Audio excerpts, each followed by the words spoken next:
සුබ දවසක් කියලා ප්‍රාර්ථනා කරනවා සියලුම දෙනාට.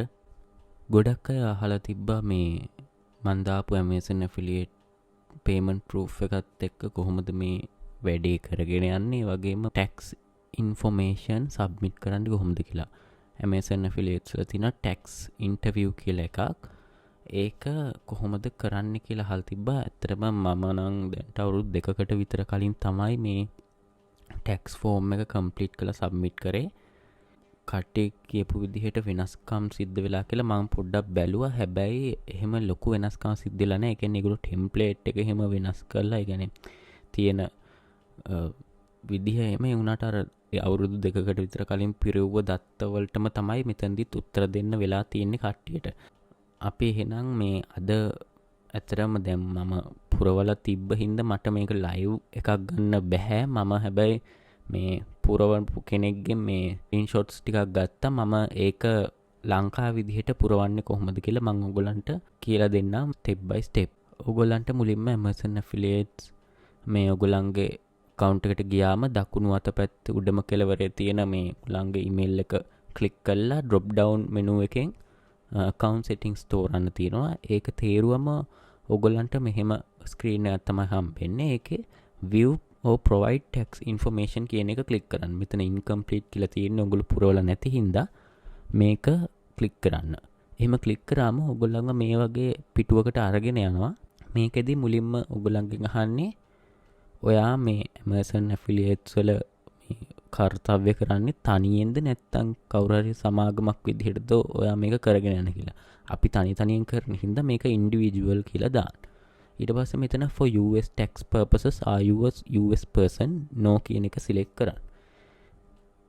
ඒ no කියන එක select කරාට පස්සේ ඔයාගෙන් අහනවා are you acting as an intermediary agent or other person receiving payment on behalf of another person or as a follow through entity. කියන්නේ ඔයා මේ කවුරු හරි represent කරනවද මේ Amazon associates එකේ වැඩ කරන්නේ කවුරු හරි වෙනුවෙන්ද මේක පවත්වගෙන යන්නේ මේ account එක. අපි එහෙම නෙමෙයි, අපි තනියෙන් මේක කරන්නේ.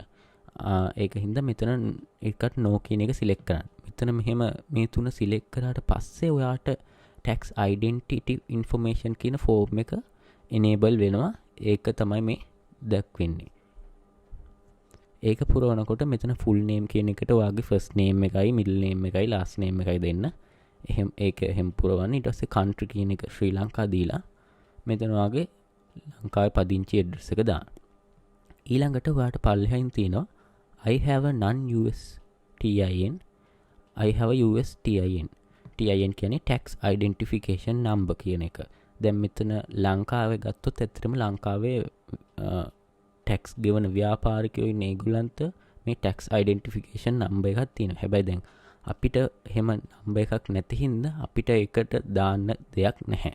ඒක හින්දා මේකෙදි මුලින්ම ඔයගලන්ට කරන් තියෙන්නේ මෙතන ටික් එකක් දාලා මේ මෙතන I have a USTIN කියන එකත් ටික් කරන්න. එතකොට මෙන්න මේ වගේ තමයි ස්ක්‍රීන් එක පේන්නේ. එතකොට මෙතන ඒගොල්ලෝ මේක ඉල්ලයි. ඊට පස්සේ දැන් මෙතන ටික්ස් දෙකම දැම්මට පස්සේ ටික්ස් දෙකම අයින් කරන්න. එහෙම අයින් කරපු ගමන් ඔයාට මෙන්න මෙහෙම drop down menu එකක් එනවා. මෙන්න මේ විදිහට drop down menu එකක් එනවා. එතකොට ඒගොල්ලෝ කියන්නේ මේ ඔයා tax identification number එකක් දැම්මේ නැත්නම් ඔයාගේ tax rate එකේ reductions, ඒ කියන්නේ tax rate එකේ අඩු කිරීම අපිට කරන්න බැරි වෙයි කියලා තමයි ඒගොල්ලෝ කියන්නේ. ඒගොල්ලෝ ඒකින්ද එකක් ඉල්ලනවා. හැබැයි අපිට එහෙම එකක් දෙන්න නැහැ. ඒක හින්දා අපි කියනවා මේ අපිට ඊට පස්සේ ඒගොල්ලෝ දෙනවා මෙහෙම solutions තුනක්. මේ තුනෙන් එකක් තෝරන්න වෙනවා. ඇත්තටම ලංකාව කියන්නේ tax identification numbers නිකුත් කරන country එකක්. ඒක හින්දා අපිට මේ පළවෙනි එක දෙන්න බෑ. The country where I am liable to pay tax does not issue TINs to its residents කියන එක දෙන්න බෑ.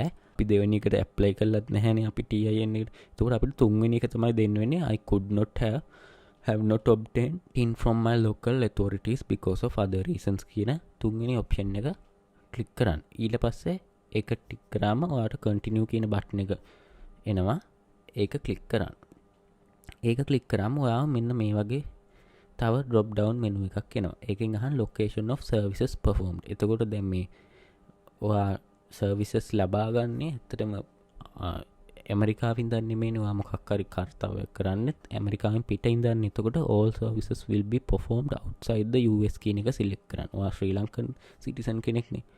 ඒක සිලෙක්ට් කරාම ඊළඟට මෙතන I consent to provide electronic signature for the information provided as per IRS form W8BN කියන form එකට ඔයා කැමැත්ත දෙනවා කියන එක ටික් කරන්න. ඊට පස්සේ ඒක යටම තියෙන ඔයාගේ සිග්නේචර් එක කියන්නේ ෆුල් නේම් එක ඉලෙක්ට්‍රොනික සිග්නේචර් කියන්නේ ඔයාගේ ෆුල් නේම් එක ලියන එකට මෙතන ඒක දීලා ඊට පස්සේ ඩේට් එක හරිද බලලා save and review කියලා මේ යට තියෙනවා. ඒක ක්ලික් කරන්න. එතකොට ඔයාට මෙන්න මේ වගේ tax information interview කියලා මේ යටතේ මේ W8BEN කියන ෆෝම් එක ලැබෙනවා. ඇත්තටම මේ Amazon එක කරේ ඔයාගෙන් Amazon එක ගත්තනේ ඩීටේල් ඒ ගත්තේ මෙන්න මේ W8BEN හරි ඒ වගේ සමාන ෆෝම්ස් වලට කරුණු ඇතුළත් කරන. දැන් W8BEN කියන ෆෝම් එක එන්නේ US වලට කිසිම සම්බන්ධයක් නැති කෙනෙක්ගේ tax information ෆෝම් එක තමයි W8BEN කියන්නේ. එතකොට W9 ෆෝම්ස් තියෙනවා US වලට සම්බන්ධ අයගේ තව ෆෝම්ස් කීපයක් තියෙනවා. දැන් අපිට අදාළ W8BEN ෆෝම් එක අන්න ඒක තමයි දැන් මේ ඔයාට පේන්නේ. ඒකේ තියෙනවා ෆීල්ඩ්ස් කීපයක් නම රට එහෙම එක ඒවා ඒ ඔක්කොම ඔයාට පේන එකේ පිරීලා ඇති. මොකද Amazon එකට ඔයා කලින් සබ්මිට් කරපු ඩීටේල්ස් දැන් අපි ටිකකට කලින් සබ්මිට් කරපු ඩීටේල්ස් වලින් Amazon එක ඔටෝ ෆිල් කරනවා ඒ ෆෝම් එක. මෙන්න මේ වගේ ෆෝම් එකක් තමයි ඒ W8BEN කියන්නේ. මේ ඔක්කොම ඔයාට බලා ගන්න පුළුවන් Amazon එකෙන් ඔටෝ ෆිල් වෙලා ඔයාට මෙන්න මෙතන sign here කියන එකයි date එකයි මම හිතන්නේ date එකත් fill වෙලා ඉන්නේ. sign here කියන තැන ඔයාගේ නම තමයි දාන්න තියෙන්නේ.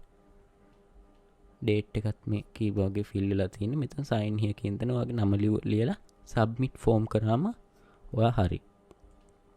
එතකොට එනවා ඊට පස්සේ tax information interview එකට validated your tax information has been received and successfully validated.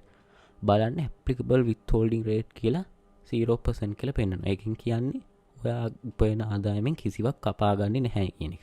දැන් ඉන්දියාවේ නම් මේක 1% ද කොහෙද? කොහොම හරි දැන් කියන්නේ එක එක රටවල් ඇමරිකාව එක්ක තියෙන සම්බන්ධතා අනුව අර ඇමරිකාවෙන් පනවන තීරු බදු පනත් යටට ඒවා වෙනස් වෙනවා. දැන් අපේ රටටයි රටවල් ගොඩක් ඒ කියන්නේ ලෝකෙ 200 ගණන් රටවල් ඔක්කොම එක්ක ඇමරිකාව එහෙම තීරු බදු පනත් නැහැ. එතකොට මේ රටවල් බහුතරයකට මේ ක්‍රමවේද අනුව 100%ක විත්හෝල්ඩින් රේට් එකක් ගන්න පුළුවන්. හැබැයි මේක දැන් මාස කිහිපයකට කලින් දැන් ආණ්ඩු මාරු වීමත් සමග ඒ වගේ දේවල් හින්දා ඇමරිකාව මොන වගේ ප්‍රතිපත්ති දැන් අනුගමනය කරනවද දන්නේ ලංකාවේ තිබු බදු ප්‍රතිපත්තියක් තියෙනවද දන්නේ ඇමරිකාව එක්ක කොහොම හරි දැන්ට ටික කාලයකට කලින් නම් මේ වගේ එකක් ගන්න පුළුවන්. මම හිතන්නේ දැනුත් මේක තමයි එහෙම වෙනසක් වෙලා නැහැ. ඒක හින්දා මොකක් හරි වෙනසක් වුණොත් දැන් ඔයගොල්ලන්ට වෙනස් රේට් එකක් ආවොත් පොඩ්ඩක් කමෙන්ට් කරන්න. හැබැයි එන්න විදියක් නැහැ. මම දන්න තරමේ මේ ඔයගොල්ලන්ට මේ ප්‍රොසීඩියර් එක අනුව ගියොත් මෙන්න මෙතන 100% කියලා ගන්න පුළුවන්. මේක ඔයගොල්ලෝ ආවට පස්සේ ඔයාට මේ දකුණු අත පැත්තෙන් පේනවා ඔයාගේ මේ tax information form එක. ඒක ඔයාට download කරගන්න පුළුවන්. ඒගොල්ලෝ අහනවා මේක email එකට එවන්නද මේ PDF එකක් විදියට නැත්නම් ඔයාට mail කරන්න දීලා. ඉතින් mail කරන්න ඕනේ. ඔයා PDF එකක් විදියට email එකෙන් ගෙන්න ගන්න. එතකොට ඔයාගේ ඔයා පුරවපු මේ tax information form එක W8BEN form එක තියෙනවා. ඒක මේ ඔයාගාව ළඟ තියාගන්න. ඊට පස්සේ ඔයාට පුළුවන් මේ මෙතන ක්ලික් කරලා exit interview වෙන්න. ඔන්න ඔය ටික තමයි මේ form එක මුල ඉඳන් අගටම step by step ගියාම ඔයාට පුරවන්න ඕනේ. ඔය විදිහට තමයි එතකොට ඔයාට 100%ක් withholding rate එකක් එනවා. කොහොම හරි දැන් මං හිතනවා ඔයගලන්ට ඒක පැහැදිලි කියලා tax information පුරවපු හැටි දැන් මෙතන මං කියලා දුන්නට පස්සේ Amazon affiliate වලින් ඇත්තටම ඔයගොල්ලෝ මේක හරියට කරොත් ඔයාට ගොඩක් උපයන්න පුළුවන්. මං හැමදාම කියන වගේ මේ මගේ අන්තිම payment proof එකත් ඔයගොල්ලෝ දකින්න ඇති. මම ඇත්තටම මහ ලොකු දෙයක් කරන්නේ නැහැ දැන්. ඒ කියන්නේ මේ Amazon සම්බන්ධයෙන් එහෙම මේ ලොකු ක්ලික්ස් ප්‍රමාණයක් එන්නෙත් නැහැ. හැබැයි මේ එන ක්ලික්ස් ප්‍රමාණයත් එන්නේ මම කලින් කරපු දේවල් ගැන වැඩ කරා. ඒක හින්දා තමයි ඔය ලින්ක්ස් දාපු තැන් වලින් ඔය ක්ලික්ස් එන්නේ. හැබැයි දැන් මම මුකුත් කරන්නේ එහෙම වෙලත් මට දැන් මෙහෙම earning එකක් එනවා. දැන් එතකොට ඔයගොල්ලෝ තේරුම් ගන්න ඔයගොල්ලෝ ඇත්තටම මේකට බැහැලා වැඩ කරොත් ඔයගන්ට කොච්චර ආදායමක් උපයන්න පුළුවන්ද කියලා. මොකද මේ පිටරට අය ඉන්නවා මුලින්ම පටන් ගන්න ඩොලර් 100 200 1000 එකෙන් මාස 3-4ක් වෙද්දි 1000 එහෙම එකතු හම්බ කරන්න පුළුවන් වෙනවා. ඊට පස්සේ මාසේ ගානේ 1000 2000ම හම්බ කරන අය ඉන්නවා. ඉතින් ඕගොල්ලන්ටත් එතනට යන්න බැරි කමක් නැහැ. අපේ ලංකාවේ කට්ටියටත් වෙලයක් තියෙන්නේ මාස 3-4ක් විතර කට්ට කාලා අර කොහොම හරි මේක එල්ලිලා හිටියොත් ටික ටික වැරදෙන්න පුළුවන්, වැඩි ක්ලික්ස් එන්නේ නැති වෙන්න පුළුවන්, ක්ලික්ස් ආවත් බාණ්ඩ විකිලා නැති වෙන්න පුළුවන්. කොහොම හරි මේක ඉන්නකොට මේකෙන් ඔයාට තේරෙයි කොහොමද මේක මොන පැත්තටද යන්නේ, මට මොන බාණ්ඩ ප්‍රොමෝට් කරොත්ද හොඳ, කට්ටිය මොන වගේ දේවල් වලටද වැඩියෙන් අරගන්න පෙළඹිලා තියෙන්නේ. ඒක ඔයාටම තේරෙයි. මොකද එක එක්කෙනා ප්‍රොමෝට් කරන දේවල් වෙනස්. එතකොට එක එක්කෙනාට ලැබෙන ක්ලික්ස් වෙනස්. එතකොට ලැබෙන කමිෂන් එක වෙනස්. මේ ලැබෙන සේල්ස් ගාන වෙනස්. ඒක හින්දා අනික මතක තියාගන්න, දැන් ඔයා අපි කියමු ඔයා යවනවා කාහරි කෙනෙක්ව පොතක් ගන්න යවුවකිමු. හැබැයි එයා පොතක් ගත්තට පස්සේ එයා තව ඕක ෂොප් කරොත් එහෙම සාමාන්‍යයෙන් එයා කාට් එක ඩොලර් 60-70ක් සාමාන්‍යයෙන් දේවල් ගත්තොත් ඔයාට අඩු ගන්න ඩොලර් 4-5ක්වත් ඒ කාට් එකෙන් එනවා. ඒ වගේ ඉතින් මේ ගොඩක් ඇමරිකාවේ යුරෝප් වල කට්ටිය මේ Amazon එකෙන් බඩු ගන්න පෙළඹෙනවා. බඩු ගන්නවත් එක්ක. එතකොට ඒගොල්ලෝ සාමාන්‍යයෙන් අඩුම ගාන ඩොලර් 40-50කටත් වඩා කාට් එකට ඇඩ් කරනවා. සාමාන්‍යයෙන් ඒගොල්ලෝ එකපාරක් බඩු ගනිද්දි එක ඒවා. ඒ කියන්නේ මේකේ හැමදේම වගේ ගොඩක් දේවල් තියෙනවනේ. ඒ කියන්නේ ෆර්නිචර්, ලක්ෂරි අයිටම්ස්, මේ ස්පෝර්ට් ඉක්විප්මන්ට්ස්, එහෙම ගොඩක් දේවල් තියෙනවා. ඉතින් මිනිස්සුන්ට ඒ රටවල මිනිස්සුන්ට මේ වෝල්මාර්ට්, ටාගට් එහෙම යන්නත් ඕනේ නැහැ. කෙලිම ගෙදර ඉඳන් වුණත් ඒගොල්ලන්ට අවශ්‍ය බඩු එහෙම ගෙන්න ගන්නත් පුළුවන්. ඒක හින්දා මේක හරියට පොඩ්ඩක් ටාගට් කරලා ඔයාට හොඳට සල්ලි හම්බ කරන්න පුළුවන් දෙයක්. මම මේකෙන් ප්‍රධාන වශයෙන්ම කියලා දෙන්නේ channel එකෙන් මේ Amazon එකයි YouTube එකයි ගැන. ඒ කියන්නේ ඒ දෙක තමයි මම mainly focus කරන්නේ. මොකද ඒ දෙක තමයි ලොකුවට අපේ ලංකා කට්ටියට තව විදි තියෙනවා, ෆ්‍රීලාන්සින් තව විවිධ දේවල් තියෙනවා. හැබැයි ලොකුවට මේ ලංකා කට්ටිය සල්ලි හොයන්න පුළුවන්. ඒ හින්දා මේ මම කියන්නේ ඔක්කොම try කරන්න එපා. එකක් තෝරගෙන එකකට නියලිලා ඉන්න. එතකොට ඔයාට අනිවාර්යෙන් ඒක හරියට ගොඩ දා ගන්න පුළුවන්. මේ YouTube එක හරි Amazon affiliate එක හරි. ඒ වගේම මම මේ මගේ site එක ඔයගොල්ලෝ දන්නේ නැති මේ site එකෙත් මම ලිව්වා ලිපි 2ක් විතර මේ AdSense ආදායම වැඩි කරගන්න හැටි. AdSense site වලට ad දාන එක හරි නැත්නම් YouTube වල ආදායමත් වැඩි වෙන්න මේ keywords බලපානවා. ඒව ගැනත් ඕගලන්ට මේ වීඩියෝ එකක් බලන එකට වඩා කියවන එක බෝරින් වෙන්න පුළුවන්. හැබැයි මම කියන්නේ මේවා කියවලා ඕගලන්ගේ තියෙන මේ පිළිවෙල දැනුම වැඩි කරගන්න. මොකද මේ ඇත්තටම දැන් මෙතන අපි ප්‍රැක්ටිකල් දෙයක් වගේනේ පෙන්නේ. හැබැයි ඇත්තටම යම් දෙයක් බේස් වෙන්නේ තියරි මත.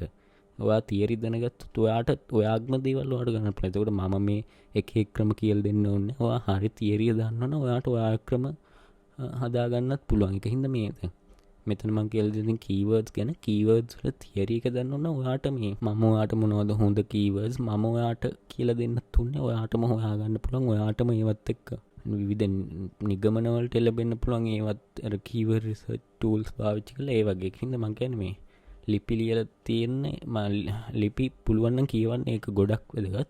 වීඩියෝ ඉතින් බලලා ඔයාට තේරුම් ගන්න පුළුවන්. මෙතන ප්‍රැක්ටිකල් උත් කරන හින්දා ලිපිත් කියවලා ඔයාගේ අර මේ ඒ knowledge වැඩි කරගන්න. එහෙනම් අපි ඊළඟ වීඩියෝ එකෙන් හමු වෙමු. ඒක හැමෝටම සුබ දවසක් කියලා ප්‍රාර්ථනා කරනවා.